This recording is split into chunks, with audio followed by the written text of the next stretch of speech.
કે તમે અને કેસુર કિંગ બંને વચ્ચે ઝઘડો થયો છે. સાચે ઝઘડો થયો હતો કે માત્ર ટીઆરપી? ત્યારે અંદાજિત કેટલા ફોલોવર્સ મળ્યા હતા? અમારા બેની કોન્ટ્રોવર્સીની અંદર ઘણા લોકોએ પોતાના ચેનલ મોનેટાઈઝ કરી લીધા છે. બંનેમાંથી એક પણ ને એવી ભાવના નહોતી કે ચેનલ ચાલુ રાખીએ? થોડીક કોન્ટ્રોવર્સી થઈ ગઈ હતી દ્વારકામાં તમારે એક રેસ્ટોરન્ટમાં, અને ત્યાં લગભગ 30 થી 40 જણા જમતા હતા એ રેસ્ટોરન્ટની અંદર. એકેને બિલ ના આપવા દીધું, કારણ કે આપણે જમવાના પૈસા આપીએ છીએ, કચરાના પૈસા નથી આપતા. ઘણા મને ફરિયાદ પણ આવતી હોય છે કે ભરત તારા વિડીયો જોઈએ અને અમારા છોકરા ભણતા નથી. તમારે મહિનામાં કેટલી ઇન્કમ થઈ જાય છે? મોટા મોટા હોદ્દાવાળા લોકો છે, હા એમ, જે પોતાનું આખું જીવન ભણતરની પાછળ કાઢી નાખ્યું છે, એ લોકો એટલા પૈસા નથી કમાતા એટલું હું કમાવું.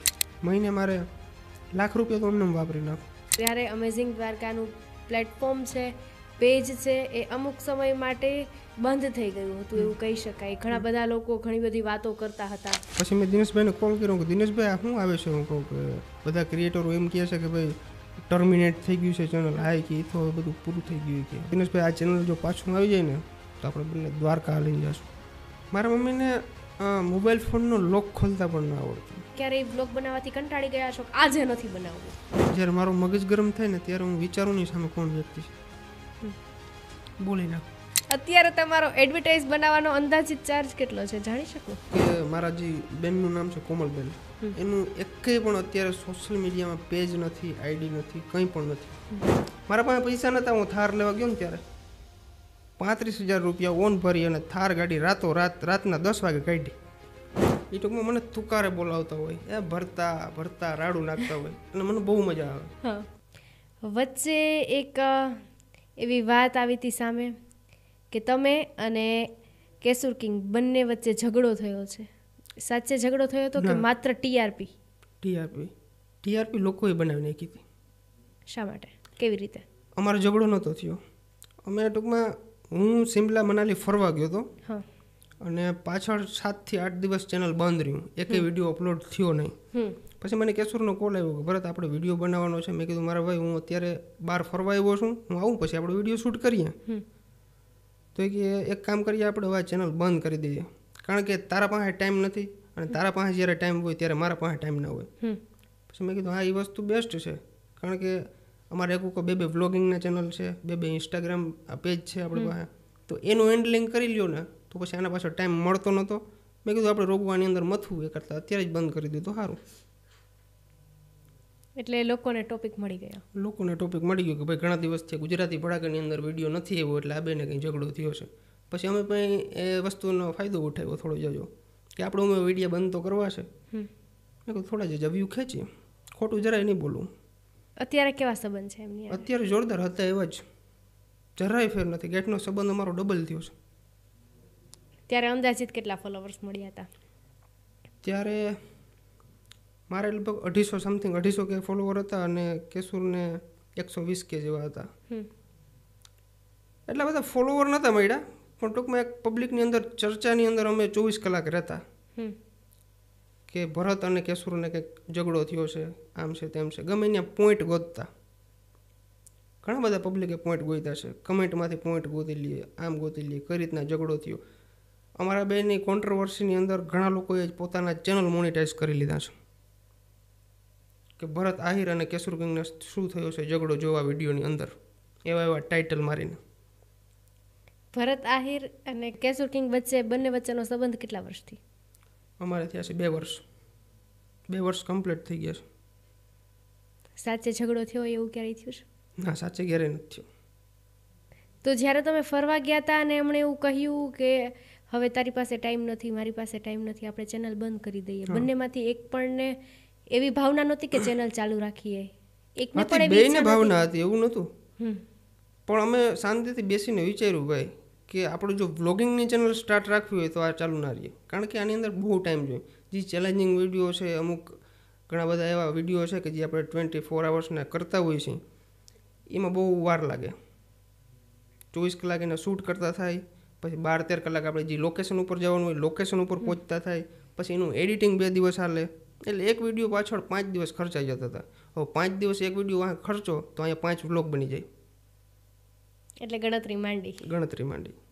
બધાની લાઈફમાં ચડાવ ઉતાર આવતા હોય છે, સંઘર્ષ આવતો હોય છે, ખુશીના દિવસ છે અને દુઃખના દિવસ છે, પણ દરેક વ્યક્તિને વિશ્વાસ છે કે આ સમય પણ જતો રહેશે. એટલે સુખમાં માણસ છકી નથી જતો અને દુઃખમાં દુઃખી નથી રહેતો. એવી જ રીતે તમારા જીવનમાં પણ અમુક એવા દિવસો આવ્યા હશે જેને આપણે નબળા દિવસો કહી શકીએ, મોરા દિવસો કહી શકીએ. એવા દિવસોમાં સૌથી વધુ સપોર્ટ કોનો હતો? સૌથી વધારે સપોર્ટ મારા પપ્પાનો. પપ્પા શું કામ કરે છે? પપ્પા ખેતી કરતા. હા. પછી 6-7 વર્ષ ખેતી કરી. પછી 6-7 વર્ષથી આજે ટ્રક લાઈનની અંદર છે. અમારે 2 ટ્રક છે. તો એક ટ્રક મારા બાપા પોતે હાકે છે અને એક ટ્રક ડ્રાઈવર હાકે છે. ટૂંકમાં સ્ટ્રગલ લાઈફ છે ફૂલ. અમને ક્યારે પણ એવું નથી લાગવા દીધું કે તારા આ વસ્તુની ખામી છે. અત્યારે પપ્પા થારમાં ફરે છે, કેવું લાગે છે? બહુ મજા આવે છે. મારા પપ્પા થાર લઈને નીકળે ને એટલે મને આમ અંદરથી એક વાઇબ આવે કે મજા આવે છે. હા, મારા પપ્પા. હા, મારા પપ્પા. વચ્ચે એક વાત આવી હતી દ્વારકાવાળી, થોડી કોન્ટ્રોવર્સી થઈ ગઈ હતી દ્વારકામાં તમારે એક રેસ્ટોરન્ટમાં. હા. એક્ઝેક્ટલી એ શું વાત હતી? હું અને મારા એક મિત્ર છે હેમંતભાઈ કરીને, અને બીજા મિત્રનું નામ પણ હેમંતભાઈ છે. 2 હેમંતભાઈ અને એક હું. અમે 3 દ્વારકા ગયા. દ્વારકા એક રેસ્ટોરન્ટની અંદર જમવા ગયા. તો કંઈ વાંધો નહીં કે 15-20 મિનિટ વેટિંગ કરો. અમે ઓર્ડર લખાવી દીધો. કંઈ વાંધો નહીં, વેટિંગ કરીએ. વેટિંગ કરીને અડધી કલાક વેટિંગ થયું. પછી એ ભાઈ પાણી લઈને આવ્યો. તો પાણીની અંદર જોયું તો અંદર કચરા. પીવાનું પાણી? હા, પીવાનું પાણી. મેં કીધું કંઈ વાંધો નહીં, હાલો અમે તો કચરા આવી જતા હોય, કંઈ વાંધો નહીં, બોટલ આપો પાણીની. તો પાણીની બોટલ, બિસ્લેરી બોટલ લઈ લીધી. પછી અમે જે સબ્જી મેળવ્યું હતું ને, સબ્જીની અંદર ટૂંકમાં જો ને અંદર કચરો આવે એકદમ. રોટલી આવે તો એકદમ કાચી પાકી રોટલી આવે અને અડધી કલાકે રોટલી આવે. અને બધે વધારે મને એમ થયું કે ભાઈ આટલા લોકો જે ટુરિસ્ટ આવે છે બહારથી, જે દ્વારકાધીશના દર્શન કરવા આવે છે, અને એ અહીંયા કાચું પાકું ખાઈને જાય છે. પછી થોડી જાજી આમ તેમ થઈ ગઈ છે ને હોટલ. શું આમ તેમ એટલે શું થયું? બોલાચાલી. હા. કોની સાથે? રેસ્ટોરન્ટના માલિક સાથે. એનું પરિણામ શું આવ્યું? પરિણામ કંઈ નહીં. એ લોકોને હારવું પડ્યું, કારણ કે હું રિયલ હતો, હું સાચો હતો. મારા પાસે આખો વિડીયો પ્રૂફ હતો. અને ત્યાં લગભગ 30-40 જણા જમતા હતા એ રેસ્ટોરન્ટની અંદર. એકેને બિલ ના આપવા દીધું. કારણ કે આપણે જમવાના પૈસા આપીએ છીએ, કચરાના પૈસા નથી આપતા. અને જો તમારે રેસ્ટોરન્ટ હાંકવું હોય તો કાલથી વ્યવસ્થિત બનાવો અને પછી તમારા રેસ્ટોરન્ટના દરવાજા ખુલ્લા કરો. કારણ કે એવડે પહેલેથી લોકો આવે છે, એવડી શ્રદ્ધા લઈને, એવડી માનતા પૂરી કરવા આવતા હોય, થાયકા પાયકા આવતા હોય છે, અને એને તમે કચરો ખવડાવો છો. જ્યારે અત્યારે તમારામાં એવા ગુણ દેખાય છે કે તમે ખોટું નથી સહન કરી શકતા. બાળપણના દિવસોમાં કદાચ આવા જ સ્વભાવને કારણે કોઈ તમને માનતું નહીં હોય કે તમે સાચા છો, અને પરિણામે ઝઘડા થતા હશે. ઘણા લોકો માનતા હોય, ન માનતા હોય, ઘણા એવું પણ કહી દેતા હોય તું તો નાનો છો, તને શું ખબર. હા, ઘણી વખત એવું થયું છે. પણ મારા પપ્પાએ મને એક જ વાત કીધી છે કે જે બોલે એને બોલવા દેવાના. તારું માઇન્ડ જ્યાં કામ કરે, તારું મગજ જ્યાં દોડે ત્યાં દોડાવવાનું. બાકી તારે કંઈ મારી જરૂર પડે તો મને કહેજે, બાકી બીજાનું ક્યારેય ના વિચારજે કે આ લોકો મને આમ કહે છે તો એમ ના કરાય. તારું માઇન્ડ ક્યાં હાલે છે એ કામ કર. સ્કૂલ લાઈફમાં કેટલાક ફ્રેન્ડ્સ હતા? બહુ બધા, ઢગલાના મોઢે. એટલે એમાં તો હું વોન્ટેડ હતો. કે ભણતો નહીં અને બીજાને ના ભણવા દેતો. તો શું કરતા? ભણતા નહીં તો તમે શાળાએ જઈને કરતા શું? કંઈ નહીં, અહીંથી નિરાતે હાલતા જઈએ. હા. અમારે ત્યાં ઇકોવાળા ભાઈ પણ લેવા આવતા, પણ અમે ઇકોમાં ના જઈએ, હાલીને ચાલીને જવાની મજા આવે. એનું કારણ છે કે અમારે ત્યાં રસ્તામાં એક કૂતરી વ્યાણી હતી, તો એના નાના નાના ગલુડિયા, તે ગલુડિયા રમાડવા માટે અમે ઇકોની અંદર ના જઈએ. ઇકોવાળો ભાઈ તો ત્યાં ઊભી ના રાખે, અમે હાલીને જતા. તો બેગની અંદર ગલુડિયું ભરી લઈએ અમે અને સ્કૂલે લઈ જતા. પછી સ્કૂલે બધા બેઠા હોય ને ક્લાસરૂમની અંદર, તો ત્યાં બેગમાંથી ઓલું ગલુડિયું કાઢી અને રમાડતા હોય. એવા બધા નાટક કરેલા છે બહુ. પછી હદ બાર નાટક કરેલા છે.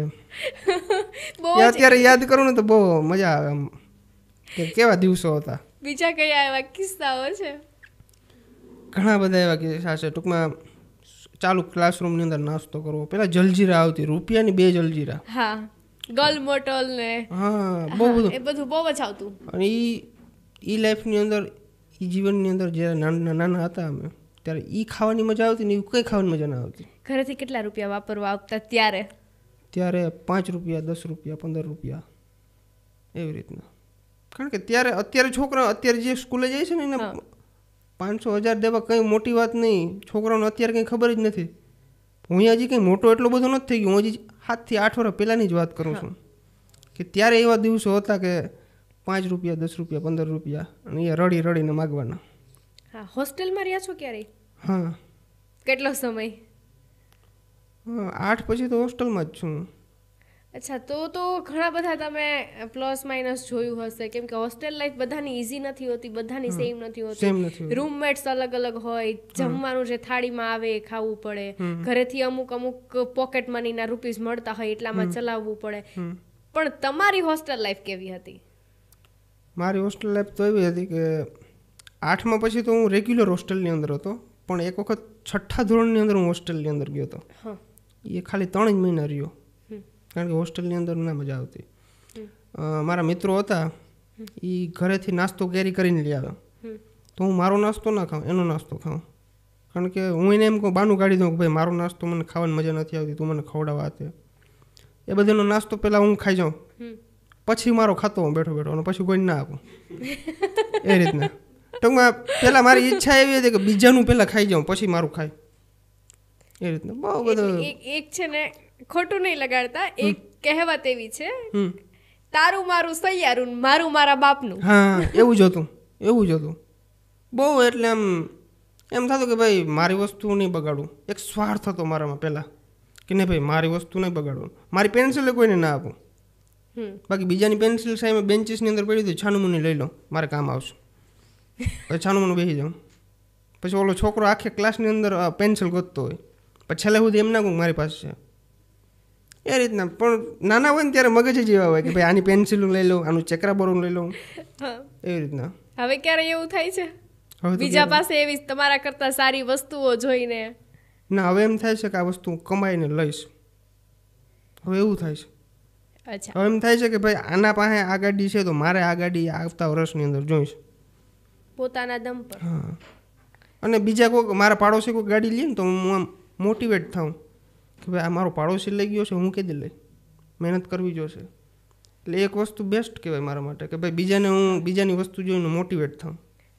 ભરત આહિર સોશિયલ મીડિયામાં આટલા બધા હાઇલાઇટમાં નહોતા આવ્યા ત્યારે એમનું જીવન કેવું હતું, અને અત્યારે ફૂલ ટ્રેન્ડમાં છે એવું કહીએ તો પણ ચાલે, તો અત્યારે તમારું જીવન કેવું છે?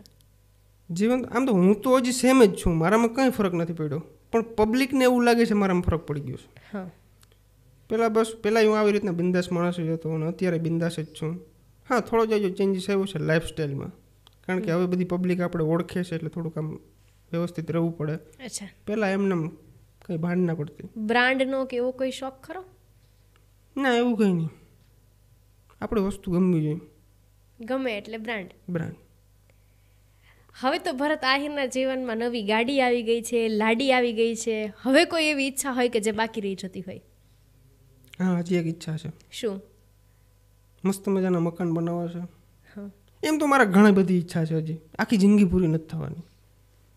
ઓલું નથી કહેતું કે ભાઈ માણસને સંતોષ ના હોય, પણ આ તમારી ઈચ્છા છે ને. કેવી રીતે તમે કીધું કે પેલા વરના હતી, પછી થાર આવી, હવે ફોર્ચ્યુનર આવે એટલે તમને આમ સંતોષ થઈ જાય? બેઝિક ગાડીની અંદર સંતોષ થઈ જાય કે ચાલો હા મારે જોતી હતી એ મળી ગઈ.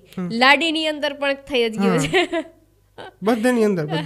તો એવી રીતે હવે શું ઈચ્છા છે કે એની અંદર તમને આમ સંતોષ થઈ જાય કે ના આટલું થઈ જાય એટલે આમ હું સુખેથી લાઈફસ્ટાઈલ જીવી શકું?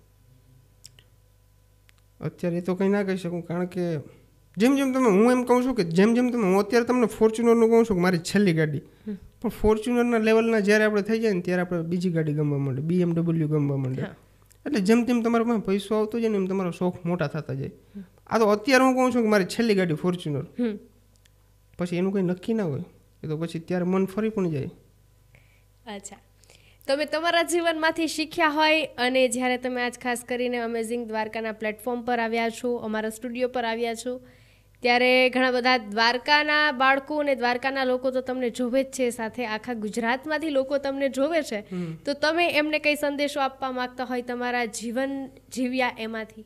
હા, તો એવો ખાસ કરીને તો હું નાના નાના છોકરાઓને પહેલાં કહેવા માગું છું ઘણા મને એવી મને ફરિયાદ પણ આવતી હોય છે કે ભરત તારા વિડીયો જોઈ અને અમારા છોકરા ભણતા નથી, લેસન નથી કરતા, આવી અને ડાયરેક્ટ ફોન લઈ લે છે અને તારા વિડીયો ચાલુ કરી દે છે.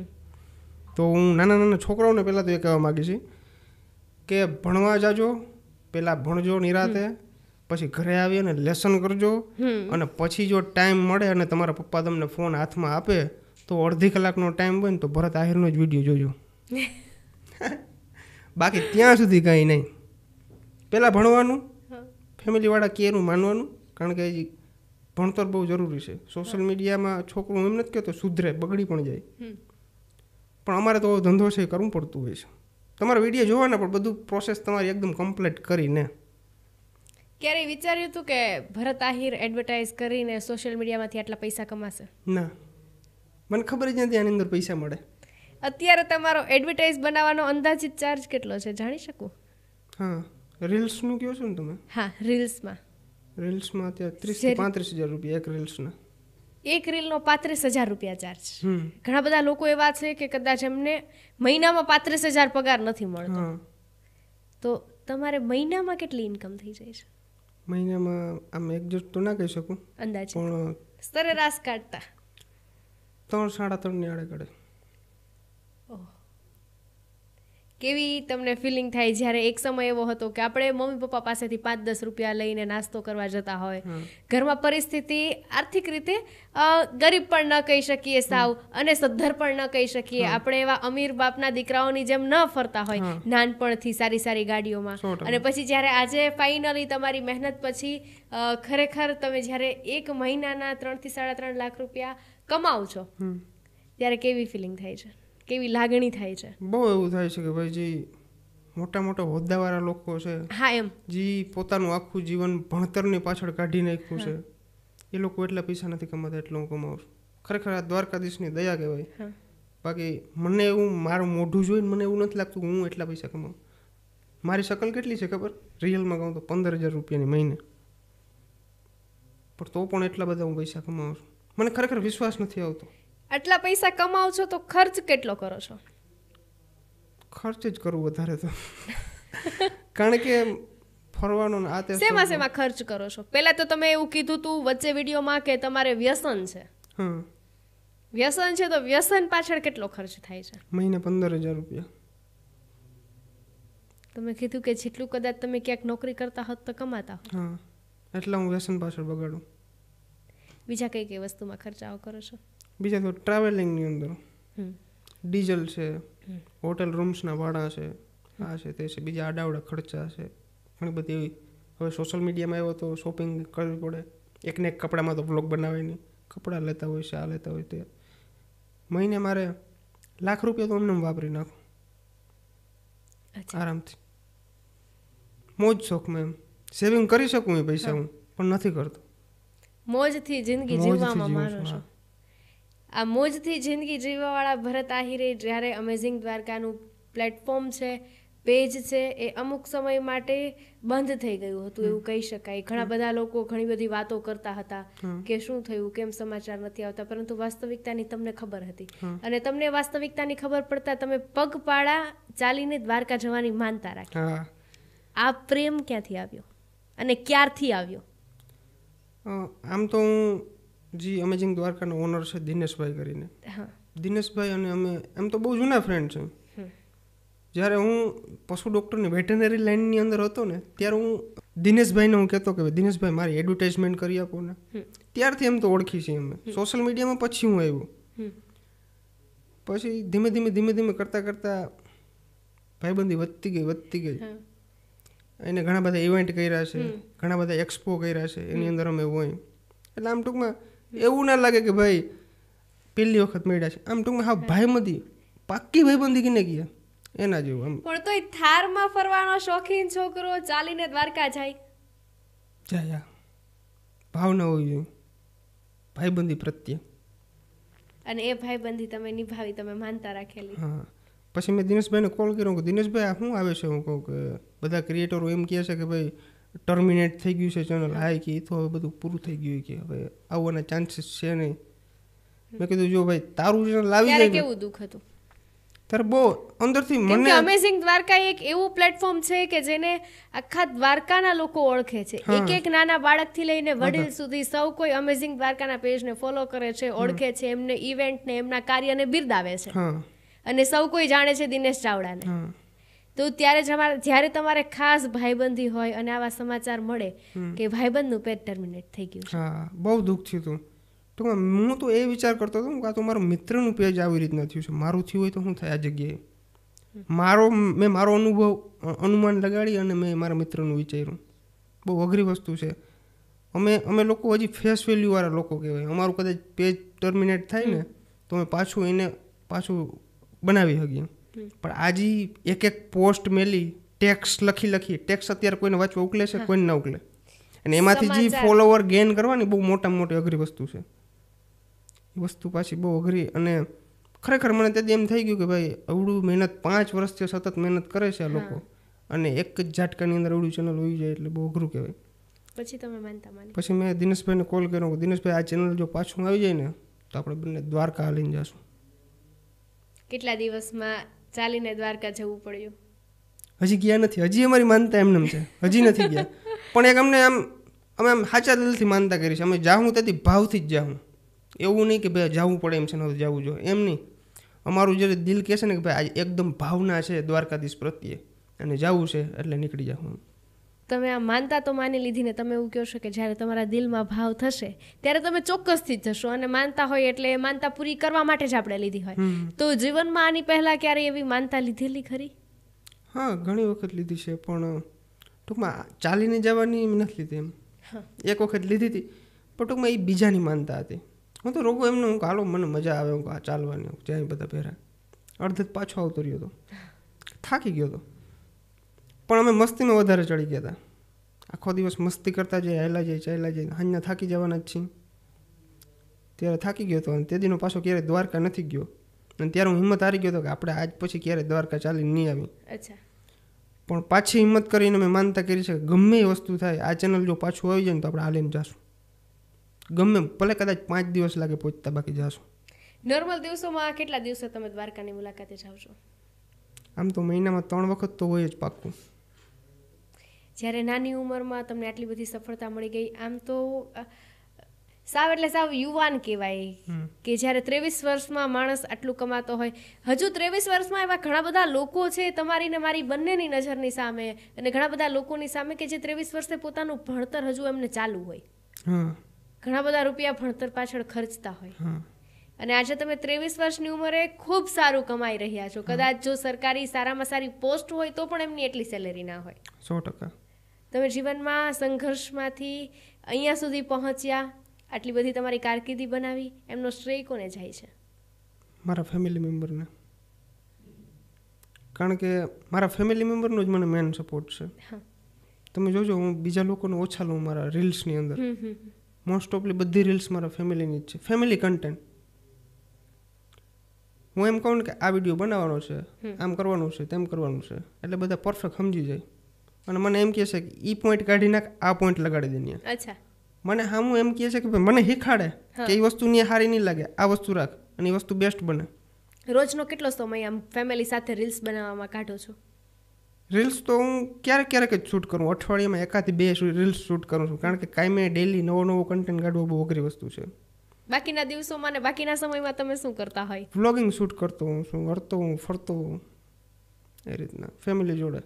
ઘણા બધા લોકોના મમ્મી એવા હોય છે કે રીલ્સ જોતા પણ ન હોય, એમને ખબર ના હોય કે વ્લોગ એટલે શું. તો તમારા મમ્મીને પહેલેથી ખબર હતી? કેમ કે બનાવવી એ તો બહુ દૂરની વાત છે.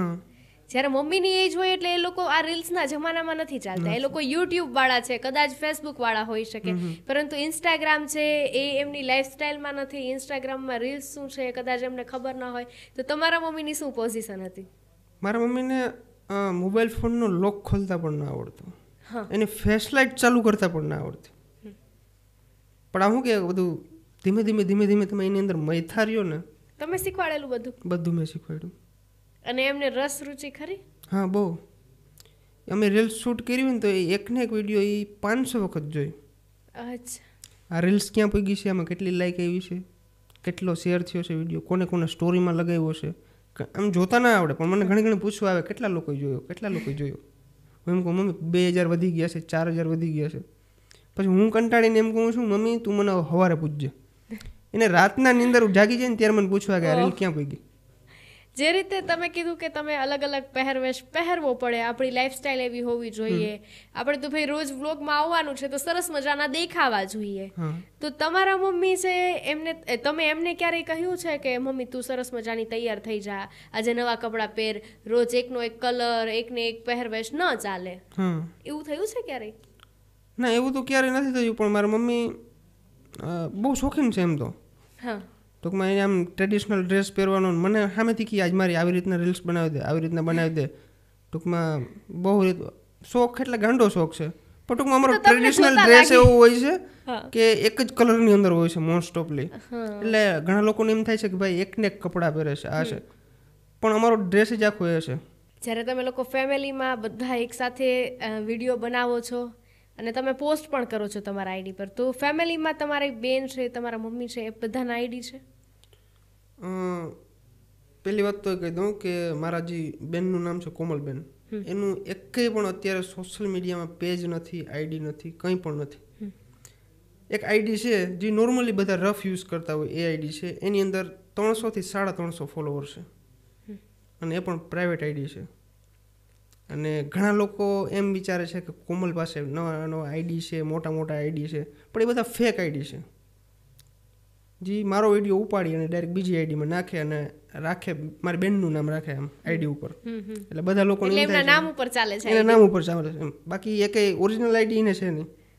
આ રોજ કોઈ પણ કામ હોય આપણે જો રોજ બરોજ કરીએ ને તો કંટાળી જાય, એવું ઘણા બધા લોકો પાસેથી સાંભળ્યું છે. તો એવી જ રીતે તમારા જીવનમાં તમે ક્યારેય વ્લોગ બનાવવાથી કંટાળી ગયા છો, આજે નથી બનાવવું? કાયમે કંટાળું છું, એક દિવસ નહીં કાયમે, પણ એ વસ્તુ કરવી પડે. તો એ હું રેગ્યુલર નથી રહી શકતો. અઠવાડિયામાં ખાલી 2 જ વ્લોગ આવે છે. વ્લોગિંગ તો માણસ ધારે તો કાયમે કરી શકે ડેઈલી, પણ હું અઠવાડિયામાં 2 જ નાખું છું. એવો વિચાર આવે કે ભાઈ કાયમી એકને એક વસ્તુ શું શૂટ કરવી. એક આપણે બહાર ગયા હોય તો બરાબર કે ભાઈ આ વસ્તુ આપણે શૂટ કરીએ, નવો કન્ટેન્ટ મળવાનો છે તો આપણે શૂટ કરીએ. ઘરે ને ઘરે એકને એક વસ્તુ કેટલી વખત શૂટ કરવી.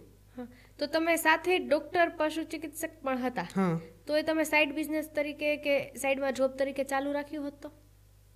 એ વસ્તુ તમારી સાચી છે, પણ ટૂંકમાં આની અંદર સારી ઇન્કમ થઈ ગઈ છે મને. એટલે એમાં કોઈ ખરાબ અનુભવ થયો તો પછી તમે વિડીયો બનાવ્યો? ના, ખરાબ અનુભવ કંઈ નથી થયો, બધું કમ્પ્લીટ જ ચાલતું હતું. પણ ટૂંકમાં પછી એમ થતું કે ભાઈ આખો દિવસ હોન્ડા આમથી આમ હાંકવી, એ કરતાં મેં કીધું વિડીયો બેસ્ટ છે આપણા માટે, આની અંદર આગળ જઈ શકીએ એમ છે.